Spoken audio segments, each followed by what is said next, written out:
TikTok video တစ်ပုဒ်မှာ title ဆိုတာပါလဲ caption ဆိုတာပါလဲအဲ့နှစ်ခုဘယ်လိုကွဲလဲမင်္ဂလာပါ Digital ရဲ့ founder ကိုစရာဖြိုးပါဒီနေ့မှာတော့ title နဲ့ caption ကိုမကွဲတဲ့လူတွေအတွက်နည်းနည်းလေးရှင်းပြချင်ပါတယ် title ဆိုတာတော့ရှင်းပါတယ် TikTok video တစ်ပုဒ်မှာပါတဲ့ခေါင်းစဉ်ဖြစ်ပါတယ်ဒါမျိုးဖြစ်ပါတယ်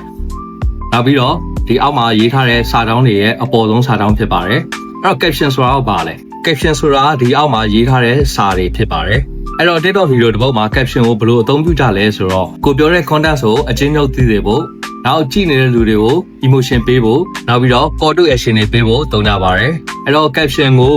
hashtag တွေ emoji တွေနဲ့တွဲပြီးတော့သုံးလို့ဆိုရင်လူပို့ပြီးတော့စိတ်ဝင်စားစေပါတယ် okay ဗီဒီယိုလေးကတော့ဒီလောက်ပါပဲအခုဆိုရှင် title နဲ့ caption ကဘယ်လိုကွာလဲဆိုတာသိသွားလောက်ပြီလို့ထင်ပါတယ်TikTok video creation TikTok marketing နဲ့ပတ်သက်ပြီးတော့နောက်လည်းဘူးတူတာရဖို့အကြောင်းအရာတွေကိုအများကြီးတင်ဆက်ပေးနေမှာဖြစ်လို့ကျွန်တော် Digital ကို like and follow လေးလုပ်ခဲ့ပေးပါဦးခင်ဗျအဆုံးထိကြည့်ရှုပေးလို့ကျေးဇူးတင်ပါတယ်နော်